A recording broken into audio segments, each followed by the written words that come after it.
Waduh, ya. Assalamualaikum warahmatullahi wabarakatuh. Waalaikumsalam. Waalaikumsalam warahmatullahi Terima wabarakatuh. kasih kepada Pak Leles atas kesediaan waktunya mau berbagi untuk kita semua dalam forum. Ya kata ini pengurus ya kali ya, pengurus dari Forum Ikatan Kadang Temanggungan ya, Forum Ikatan Kadang Temanggungan.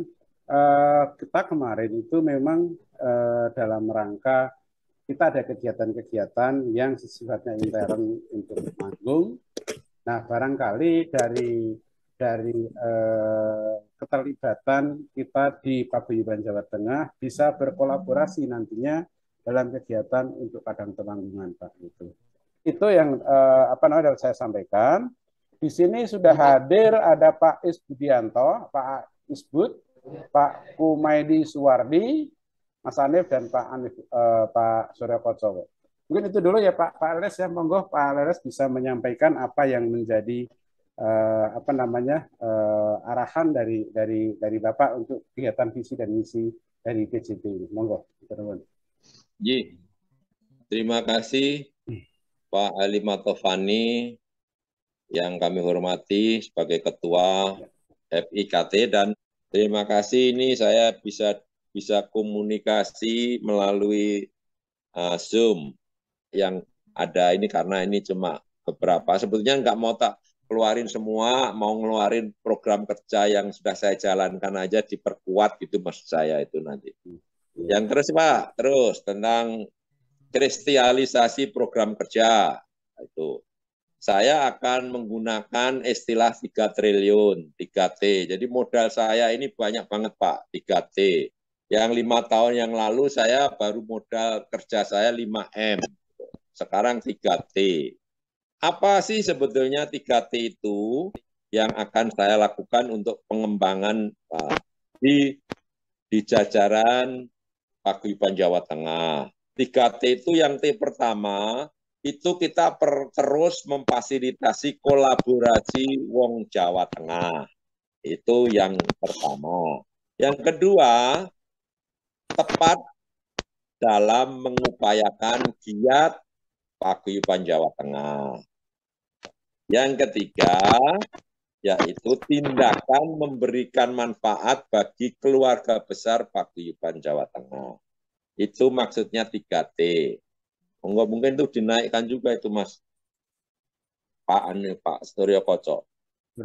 Ya. Ya, itu tadi sudah kita bahas, nanti tinggal terus 2, 3. Nah, yang tema ini perspektif baru optimalisasi peran Paguyuban Jawa Tengah dalam meningkatkan keberdayaan Wong Jawa Tengah. Itu terus Mas, temanya Mas, yang terusnya. Lah, itu temanya. Maksud saya itu yang saya akan bikin ke depannya. Terus visinya mewujudkan Paguyuban sebagai sarana memperkokoh kesatuan dan solidaritas warga Jawa Tengah di seluruh Indonesia. Bahkan nanti kalau teman-teman sepakat di Mubes merubah ADRT, monggo saja seluruh dunia. Yang kedua, mendorong partisipasi nyata seluruh potensi sumber daya Paguyuban dalam rangka menjaga eksistensi dan peran Paguyuban sebagai aset Provinsi Jawa Tengah khususnya dan aset nasional pada umumnya. Ini poin yang kedua visi saya. Ketiga, tindakan nyata, itu selalu Pak, kalau saya selalu tindakan nyata, meningkatkan kesejahteraan dan keberdayaan warga Jawa Tengah di tengah persaingan global, termasuk antisipasi situasi sulit tahun 2023. Itu visinya Pak. Misinya mewujudkan Paguyuban Jawa Tengah sebagai sarana memperkokoh persatuan dan kesatuan sebagai prasyarat dan dukungan ikut menciptakan iklim kondusif di tengah progresivitas situasi global dan tahun politik nasional 2024. Yang kedua, menjadikan Paguyuban Jawa Tengah sebagai sarana meningkatkan kualitas kapasitas dan partisipasi SDM khususnya kalangan generasi muda untuk menjamin kelangsungan dan bahkan kemajuan paguyuban selaras dengan tuntutan perkembangan zaman yang sedang bergerak ke arah yang teknologi milenial ini, kalau menurut hemat saya. Ketiga, mendorong kerja nyata seluruh komponen dan potensi paguyuban demi mewujudkan peningkatan kesejahteraan warga paguyuban, termasuk melakukan antisipasi jelang memasuki tahun sulit 2023. Dari itu kerangka acuannya mengembangkan konsep 3T, memfasilitasi kolaborasi wong Jawa Tengah, antara lain mendorong penguatan kerjasama lintas sektoral baik dalam skup lokal maupun nasional demi menjamin terciptanya simbiosis mutualitas antar pihak. Yang B-nya, membangun kesadaran kolektif wong Jawa Tengah sebagai bagian dari warga bangsa Indonesia menyongsong tahun politik 2024 dengan mengedepankan tanggung jawab ikut menjaga kesatuan dan persatuan bangsa. Yang ketiga, membangun peluang baru bagi entrepreneur muda Jawa Tengah pasca pandemik COVID-19, baik dari aspek permodalan maupun pemasaran sebagai bagian dari antisipasi terhadap inflasi global. Nah, itu kerangka acuan pengembangan konsep. Kerangka acuan terusnya ini masih ada versi yang kedua dalam mengupayakan giatnya paguyuban Jawa Tengah.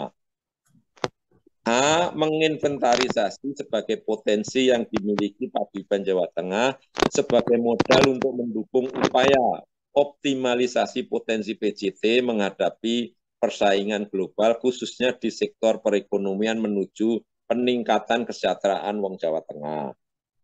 B. Membangun portal media yang dapat dijadikan sarana komunikasi dan informasi bagi wong Jawa Tengah di tingkat lokal, nasional, hingga internasional, sehingga tercipta kerjasama lebih intens antar warga Jateng secara efisien dan efektif. Itu kira-kira yang bisa saya sajikan. Ini sebetulnya textbook yang saya bikin ini sebagian juga sudah saya lakukan, mungkin perlu memperkuat. Bantuan itu kan kita bisa dapat hampir menyalurkan 176 paket ribu, Pak. Gitu. Termasuk mungkin tempat Bapak juga ada relawannya yang ikut mendapatkan kegiatan itu. Itu kira-kira kalau ini masih banyak kendala kekurangan karena saya juga nggak dapat iuran dari kabupaten kota, Pak. Jadi saya nggak pernah dapat. Ada yang 1-2 cuman bayar setahun sekali, cuma sekali. Itu ada gitu. Tapi kan duitnya sekolah ngendi juga ini. Aku bingung mau bayar tukang tulisnya buku saya ini terus piye carane iki gitu loh. Nah, ini Bapak juga perlu mikir bersama, mungkin ke depan kolaborasi ini loh Pak yang penting menurut saya. Dan saya terus terang model kolaborasi ini setelah saya uji kelayakan tahun-tahun terakhir setelah masa pandemi kemarin Pak, ternyata saya maju kemana-mana sangat apresiasi Pak orang-orang itu. Bukan di rumah Pak kantor PJT yang ada di Queenie itu di guest house Pak, levelnya hotel kan gitu. Gayanya kan gitu, bukan rumah. Jangan dikira rumah itu gitu. Rumah saya di sebelahnya. Itu guest house yang saya bisniskan Pak. Ada ruangan untuk rapat. Itu kalau nanti ruangannya di ruko, yang tahun depan ada yang nawarin di ruko, ya monggo itu mungkin lebih baik. Tapi aku juga punya ruko kalau mau 6 lantai kalau mau dipakai perusahaan saya, ada tempatnya. Dan bukan begitu saja Pak, saya sudah ngomong dengan Gubernur Jawa Tengah, kantornya nanti akan dipakai di kantor Badan Penghubung, kalau mau gunakan silahkan. Beliau sudah oke. Itu dipasangin papan nama juga oke, tapi gelem tekora. Nah, itu satu. Kedua, Pak Wiranto kemarin sama Pak Ane Punto tuh. Pak Ane Punto lagi orang Orang mana itu? Itu dengerin sendiri. Ya, Pak Anip, dengerin sendiri kalau ruangannya pendopo Pak Wiranto, silahkan PJT gunakan. Dari ada yang merasa katanya ada yang tidak diajak kemana itu kegiatan, mungkin Bapak juga ada. Bapak tanya deh, tanya dengan seksama. Satu, saya sering ngajak, roadshow itu ngajak, tapi ternyata juga tidak datang, nggak bisa karena kesibukan. Sering kegiatan-kegiatan saya masukkan di agenda, bukan saya terus terang orangnya fair play, tidak sekat-sekatnya tidak terlalu jauh. Kalau saya penting sopo sing gelem kerja, Pak. Yeah. Kalau nggak gelem kerja ya saya harap saya mainkan kalau nggak mau kerja. Tapi kalau gur jelek jeneng, mohon maaf, saya bukan orang yang begitu. Jadi kalau ada yang cuman hahaha terus jaluk nek rap duduk nek ngarep terus pidato itu ya mohon maaf gitu loh. Nah, kami mengedepankan pekerjaan dan saya juga mengajak Pak itu. Mengajak dan ada bukti-buktinya semua kalau saya itu selalu ngajak. Terpaksanya kalau tidak ada slot untuk pidato, saya ajak untuk baca doa. Dan baca doa itu akhirnya kan pidato Pak awalnya itu. Itu lebih dari 5 menit itu. Baca doanya 10 menit. Berarti ngelebihin pidato. Ini pengalaman yang sudah saya lakukan. Nah, ini mohon itu kayaknya isunya sebenarnya isu tidak begitu menarik bagi saya gitu. Karena kalau bagi saya isu yang menarik itu bagaimana paguyuban tidak bergerak. Apalagi dibandingkan dengan yang periode yang dulu membawa siapa itu yang bawa itu bisa bukan saya yang banding-bandingkan Pak. Pak Wiranto saja sudah berkomentar, pengurus paguyuban Jawa Tengah yang sekarang ini saya sebagai pembina, kalau yang dulu saya itu mesti diajak bicara untuk pembinaan itu. Kalau sekarang itu nggak usah dibina, sudah bedal sendiri. Itu ada kata-katanya Pak, gitu loh. Gitu. Kalau seorang Watimpres sudah kelasnya begitu ngomong begitu, paguyuban ini berarti kan hidup satu. Kedua, Pak Ganjar itu juga sudah sangat melihat. Nanti kalau nggak percaya teman-teman Pak Eli yang kalau Pak Eli mungkin ngikutin terus, tapi yang di grup itu kalau yang lain belum melihat, saya ada semua Pak. Itu bukti otentik bahwasanya paguyuban Jawa Tengah sekarang itu sudah banyak diminatin dan dilirik Pak gitu loh. Oleh sebab itu, saya kalau bisa dilegalisasikan oleh Bapak, terutama Pak Eli dan konco-konco, karena kalau Pak Tipi Desa itu sama saya sudah nggak usah ngomong saya gitu, apalagi yang di bawah itu, karena karyanya sudah jelas dengan saya Pak. Aku udah, tapi kalau Pak Eli itu kan bukan Pak Elinya gitu loh, Pak Elinya kan punya orang gitu loh, anak buah atau grup anggota yang perlu pemahaman ini. Mungkin saya kelemahannya ada banyak juga Pak, masih banyak karena kelemahan itu juga bagaimana interaksi antar paguyuban yang bisa diajak kerjasama. Saya contoh konkret, saya mengadakan webinar waktu masa pandemi itu, saya ngundang staf ahli UMKM, saya staf ahli beli-beli, kalau nggak salah studio TV Desa juga memfasilitasi itu kalau nggak salah itu. Nah, dan dari keuangan, dari itu untuk meningkatkan UMKM, Pak. Padahal ada sarana, jadi tinggal ngomong. Kalau mengenai pendanaan di situ ada orangnya. Kalau mau akses ke beli-beli, dia GM-nya beli-beli. Itu orang Purworejo. Kalau mengenai koperasi ada staf khususnya. Langsung loh, Pak. Tapi sampai 7 episode, Pak. Yang ikut wong paguyuban Jawa Tengah itu sangat kecil, Pak. Gitu loh. Yang ikut malah orang-orang di luar paguyuban Jawa Tengah. Gitu loh. Artinya paguyuban Jawa Tengah itu hadir, tapi tidak disanggup dengan baik. Ada lagi saya mau bikin Jateng P. Itu sudah tahun 2019 kalau nggak salah. Jateng P itu udah jadi, Pak.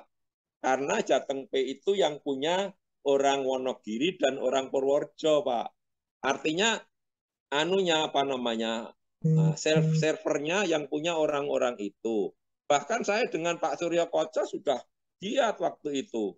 Itu bukti sejarah bahwasanya Ketua Paguyuban dan Paguyuban Jawa Tengah selalu berajak yang mau gitu loh. Saya sebenarnya antisipasi itu sudah, Pak. Jadi bukan sekarang kalau soal digitalisasi. Saya itu sudah punya radio streaming sudah 12 tahun yang lalu loh, Pak. Jadi 2010 itu saya sudah punya radio streaming yang ada di kampung. Punya TV Link walaupun untuk kepentingan bisnis saya sudah lebih dari 15 tahun. Bro. Artinya sebenarnya ke arah itu saya sudah memberikan sarana semua. Tapi nek uangnya sing dijak ngono ra gelem terus piye? Terus nggak mampu untuk menyerap kemauan kita. Itu mungkin ada isu lagi yang tidak enak. Kenapa Pak Lelis itu kemana-mana? Kok kelas tinggi aja yang diajak foto? Lah itu kan nyari jaringan sebetulnya. Dan nama PJT itu sekarang tuh bisa dibanding-bandingkan dengan yang lalu. Apakah sudah banyak minat? Apakah tidak? Bahkan sekarang anggota DPR yang waktu itu saya roadshow, itu banyak yang kepingin, bahkan partai yang lain pun kepingin, kapan datang tempat saya? Siapkan tempat yang gede, saya nanti kumpulkan orang. Saya gitu, Pak. Nah, oleh sebab itu, jangan disia-siakan 2024 itu kita mainkan. Artinya mainkan bukan berarti kita politik praktis, Pak. Gitu loh.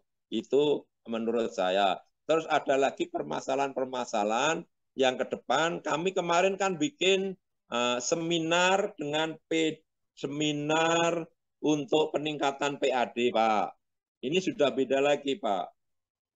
Kami kerjasama dengan pertama bikin dialog di studio saya dengan Profesor Sri. Itu Sri Yunanto itu staf ahli Watimpres.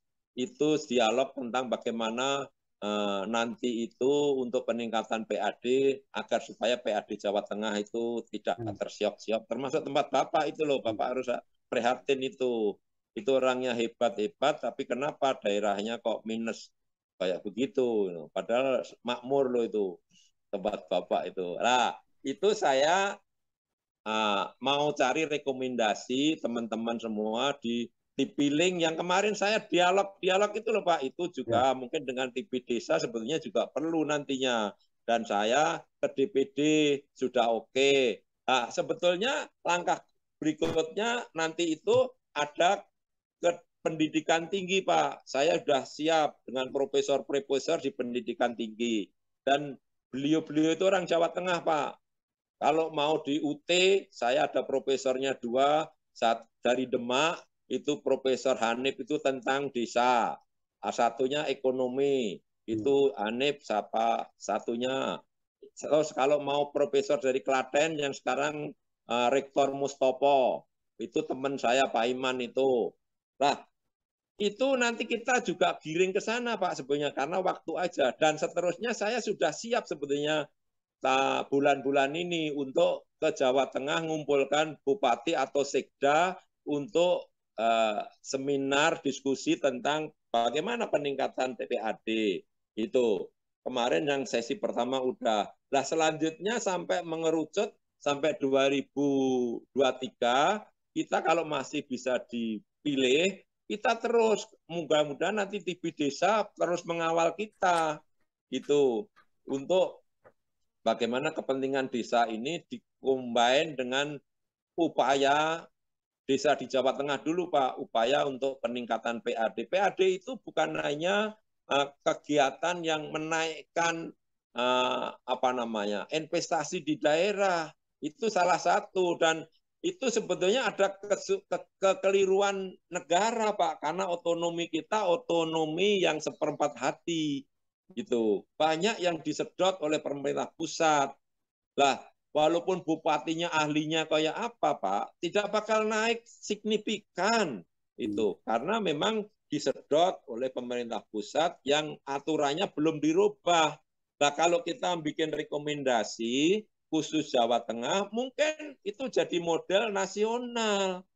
Nah, ini kan sudah kita bicara nasional, Pak, orang Jawa Tengah PJT, tapi mimpi saya gitu loh, supaya dilirik oleh orang Pak bupati-bupati nanti yang mau jadi bupati rekomendasinya kayak gini nih loh Pak. Kalau mau jadi DPR begini, kalau mau jadi presiden begini, yang kita rumuskan di PJT. Itu walaupun dikasih dijalankan satu atau dua, tapi kan kita punya bargaining Pak. Kalau dimintain suara, saya kira itu yang sensi Pak untuk kepentingan nama besar Paguyuban Jawa Tengah. Saya kira itu mudah-mudahan ada manfaat. Terima kasih. Kalau ada kurang, pasti saya yang banyak kurang. Tapi kalau teman-teman baik dukung, saya punya jaringan yang bisa di-networkingkan untuk kepentingan apa saja, Pak. Apa sih sebetulnya eh, keberhasilan menurut Pak Leles itu? Keberhasilan sebetulnya ada bukunya, Pak, kalau menurut saya. Tapi globalnya begini, tadi saya ceritakan. Modal PJT itu 80 jutaan kira itu. Dari tahun 2017. Yuran. Saya sendiri yang paling banyak 50 juta, Pak. Dari itu. Jadi sebetulnya 80 juta, sing 30 juta ki ya detail-detail konco-konco. Aku 50 juta waktu itu. Lah, perkembangannya itu ada duit masuk, keluar. Duit masuk itu bukan langsung di itu. Duit masuk itu untuk untuk ada gelombang masalah di longsor di tempat penjenengan dulu ada, di Banyumas ada, di Wonogiri ada. Itu saweran untuk piro. Terus kemarin saweran dapat 50 juta juga untuk bansos dibagi-bagikan. Kayak gitu-gitu itu Pak, yang gelendeng-gelendeng itu. Jadi jumlahnya kira-kira 5 tahun itu 200-an juta, lebih sedikit. Itu. Apa yang dihasilkan 200 juta? Ternyata setelah saya rekap dari kegiatan saya dan paguyuban dan teman-teman pengurus dari bidang-bidang itu, jumlahnya hampir kalau tidak memasukkan mudik gratis itu jumlahnya 5 miliar lebih. Kalau saya masukkan mudik gratis sebagai giat juga itu bisa 8 miliar di dalam 5 tahun. Itu Pak ya. Dengan modal yang tadi 200 juta nggak ada. Itu modalnya juga seman saweran sekedarnya. Terus terang paguyuban Kabupaten Kuta itu ada beberapa yang bayar iuran setahun kan cuma 12.100.200 Pak setahun itu. Itu yang bayar cuma beberapa paguyuban. Itu. Jadi terus terang sebetulnya kurang adil kalau kita ini dituntut terlalu banyak, terus nggak ada duitnya. Gitu. Memang Gitu. donaturnya dari ini ya Pak ya, dari sumbangan-sumbangan aja gitu Pak. Lunje. Dan itu bukan dihitung duit cash loh Pak. Contohnya bantuan dari Indosiar STTP dan Bansos itu 3.000 paket. Kalau 3.000 kali 300.000 piro kan loh Pak. Itu kan upaya kita dari barang gitu. Terus dari penggadean. Kalau dinilai penggadean itu nilainya 100 juta. Terus dikerahkan barang, bukan yang belanja kita, Pak, bukan. Itu. Jadi nggak ada yang dikorupsi gitu loh. Paling dikorupsi minyaknya teman-teman ada mungkin yang nggak ngerti lah itu di lapangan. Unggulannya apa Pak? Kalau dari musim corona yang sulitnya kayak begitu, kami bisa menggerakkan dengan 176.000 paket sembako, Pak. Walaupun itu dari sumbernya dari mana-mana, itu salah satu kebanggaan kami. Itu. Semua komunitas saya kira di bawah paguyuban itu ikut terlibat dan mendapatkan. Terus mudik gratis itu selalu ada, walaupun kemarin 2 tahun tidak ada. Itu. Kenapa tidak ada? Karena di stop oleh pemerintah. Tapi yang terakhir 2022 kemarin, saya mudik gratis dan mudik balik, Pak. Mudik balik itu 25 tahun tidak pernah ada Paguyuban Jawa Tengah itu. Dan itu sampai di Lampung, Bandung, Medan, Palembang. Ya ini Pak, yang harus, ini menurut saya loh ini, kalau dikritik lagi ya rapopo, sedenge nyari support gitu. Terus saya kalau mempiarkan paguyuban Jawa Tengah Pak, di mana-mana Bapak sekarang mungkin bisa menanya orang-orang hebat di Jakarta. Insya Allah banyak yang sudah memahami. Apalagi Facebooknya Pak, atau medsosnya kita sudah setiap komunitas saya datengin. Saya tuh tiap Sabtu Minggu itu Pak, kerjanya cuman ketemu komunitas, ulang tahun. Besok itu Minggu itu ada berapa tempat gitu loh Pak.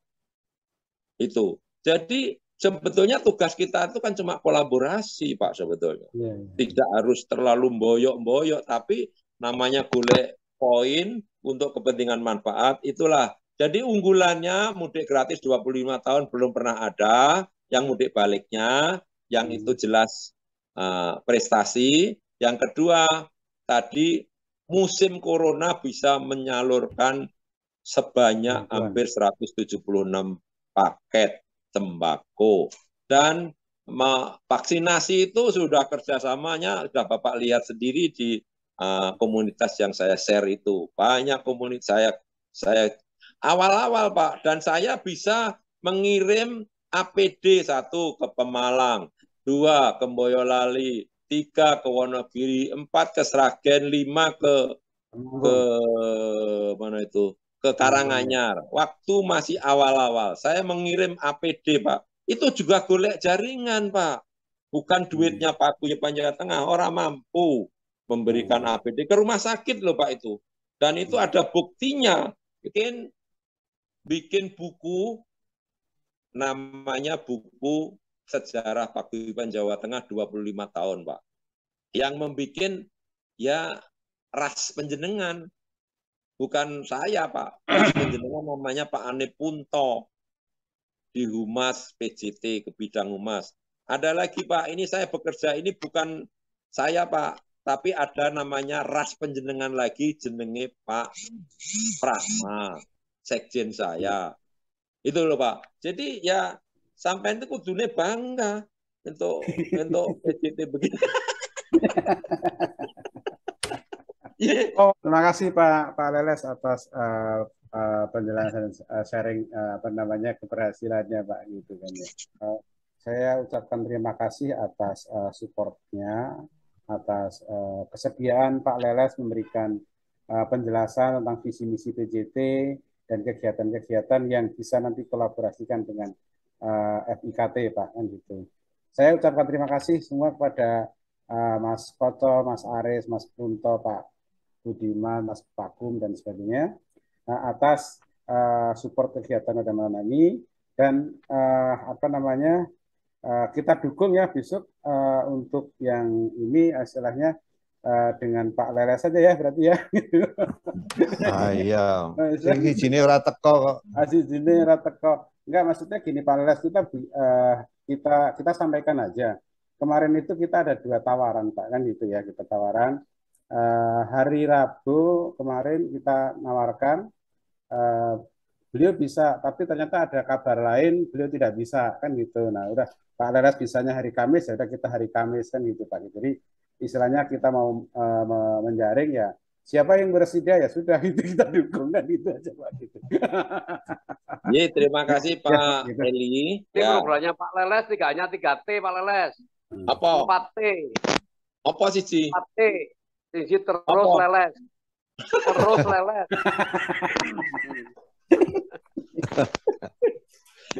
Ya wes lah Pak ya gitu. Oke, cukup. Ya cukup ya kalau gitu ya. Matur suwun. Salam. Salam sehat. Matur nuwun.